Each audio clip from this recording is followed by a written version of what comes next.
Assalamualaikum teman-teman, balik lagi di channel aku. Gimana nih puasanya hari ini? Masih lancar kan? Belum ada yang bolong kan? Jangan ada yang bolong loh ya. Meskipun kita menjalankan ibadah puasa, kita harus tetap semangat dalam menjalankan aktivitas kita sehari-hari. Yang sekolah tetap semangat belajar, yang bekerja tetap semangat untuk mencari nafkah. Puasa tidak menjadikan alasan untuk kita bermalas-malasan. Puasa justru membuat kita menjadi lebih semangat dalam menjalankan aktivitas kita sehari-hari. Di samping kita menjalankan ibadah puasa, kita juga harus mengimbanginya dengan bertadarus Al-Quran. Karena pada bulan suci Ramadan kali ini, Allah sedang membuka lebar-lebar pintu pahalanya untuk semua umat Islam. Oleh karena itu, kita harus memanfaatkannya dengan sangat-sangat baik. Nah, berbicara tentang pahala, ada kaitannya loh dengan materi hari ini, yaitu tentang keseimbangan kehidupan di dunia dan juga di akhirat. Dunia merupakan sarana yang akan mengantarkan kita ke akhirat kelak. Kita hidup di dunia ini memerlukan harta benda untuk memenuhi segala kebutuhan kita, seperti makan, minum, pakaian, tempat tinggal, keluarga, dan lain sebagainya. Dan semua hal itu harus kita cari dan kita usahakan. Kita hidup di dunia ini jangan sampai menjadi beban orang lain. Dalam artian, kita hidup tidak dengan membebani orang lain agar memenuhi kebutuhan kita sehari-hari. Dalam hal ini, umat Islam tidak boleh bermalas-malasan, apalagi malas bekerja untuk mencari nafkah, sehingga hanya menggantungkan hidupnya kepada orang lain. Ada 3 golongan manusia yang hidup di dunia ini. Yang pertama yaitu golongan manusia yang menganggap bahwa dunia ini merupakan surga dan merupakan tujuan hidup mereka. Hal ini ditandai dengan kehidupan manusia yang berfoya-foya, menghabiskan uang untuk hal yang tidak penting. Dan karena mereka menganggap bahwa dunia ini adalah surga, maka mereka hanya mencari kenikmatan dunia semata, tidak memikirkan untuk di akhirat kelak. Yang kedua, yaitu golongan manusia yang menganggap bahwa dunia ini adalah neraka. Dan mereka beranggapan bahwa dunia ini adalah surga bagi orang-orang yang kafir. Hal ini ditandai dengan mereka hanya mementingkan untuk ibadah saja dan sujud kepada Allah. Tidak memikirkan anak dan istri, masyarakat maupun lingkungannya. Bahkan kebutuhan hidup mereka bergantung kepada orang lain. Yang ketiga, yaitu golongan yang menganggap bahwa dunia ini bukan surga dan bukan neraka.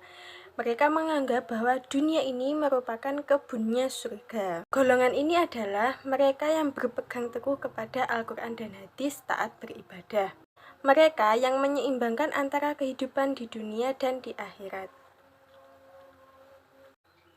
Dari 3 golongan manusia tadi dapat ditarik kesimpulan, yaitu yang pertama, kehidupan akhirat adalah tujuan. Hal ini sudah jelas bahwa yang harus kita kejar adalah kehidupan kita di akhirat. Kenapa? Karena dunia ini hanya bersifat sementara, sedangkan di akhirat kelak kita akan kekal abadi di sana. Yang kedua, berusaha memperbaiki kehidupan dunia. Allah Subhanahu wa Ta'ala memerintahkan umat Islam untuk selalu berusaha mengejar kebahagiaan kita di akhirat, akan tetapi tidak melupakan kehidupan kita di dunia ini. Meskipun kebahagiaan dan kenikmatan di dunia ini hanya bersifat sementara, akan tetapi hal itu tetaplah penting, karena dunia ini merupakan ladangnya akhirat. Yang ketiga, menjaga lingkungan. Lingkungan sebagai sarana hidup umat manusia. Allah Subhanahu wa Ta'ala melarang manusia untuk membuat kerusakan di bumi. Boleh mengelola alam asal untuk melestarikan, bukan untuk merusaknya. Untuk itu, coba simak baik-baik hadis ini ya. Bismillahirrahmanirrahim.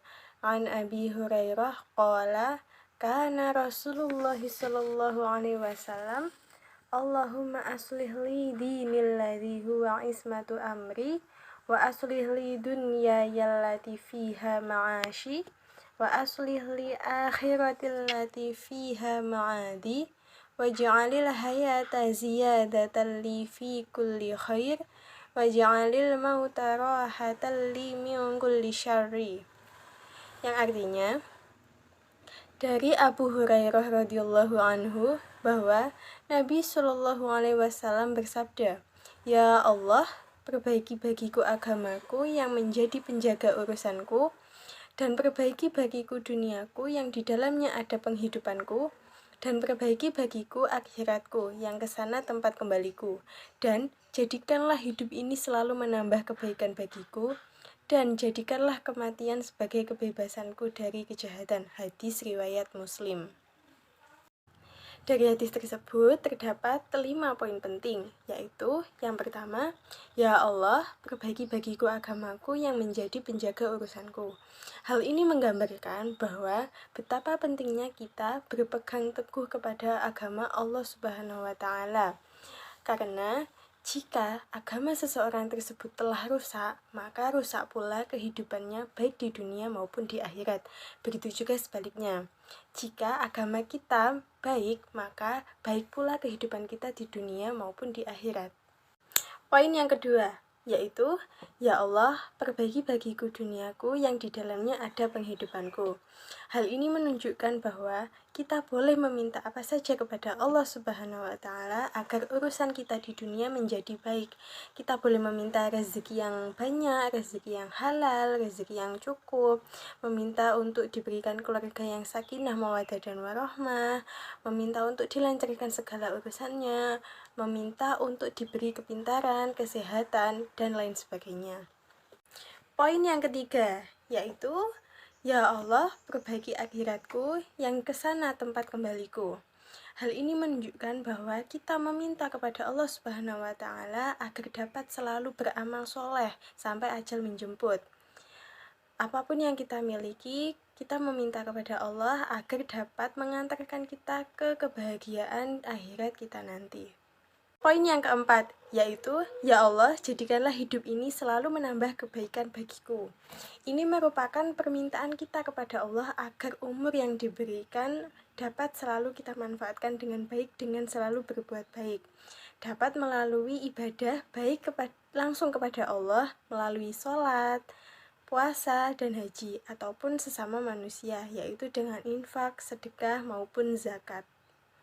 Poin yang kelima, yaitu, ya Allah, jadikanlah kematianku sebagai kebebasanku dari kejahatan.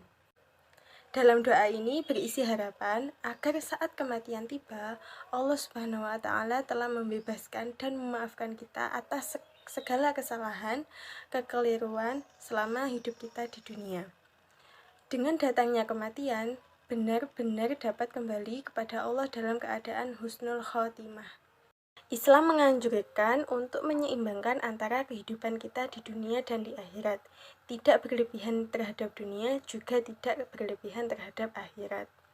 Akhirat memang telah disiapkan untuk tempat kita kembali, namun sebelumnya manusia ditakdirkan untuk hidup di dunia. Oleh karena itu, sebagaimana kita telah menyiapkan kehidupan kita di dunia, kita juga harus menyiapkan kehidupan kita di akhirat kelak. Dunia adalah ladang akhirat. Ad-dunya mazra'at al-akhirah.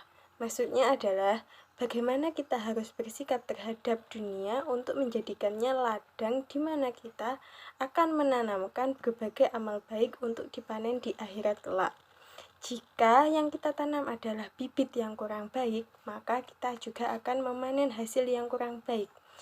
Sebaliknya, jika kita menanam bibit yang baik, maka kita juga akan memanen hasil yang baik pula. Mungkin itu saja materi dari kakak hari ini, kurang lebihnya mohon maaf. Jangan lupa untuk like, komen, dan juga subscribe, tekan lonceng di bawah ini untuk mendapatkan notifikasi dari video kakak selanjutnya. Jangan lupa share ke teman-teman kalian, semoga bermanfaat ya. Wassalamualaikum warahmatullahi wabarakatuh. Dah.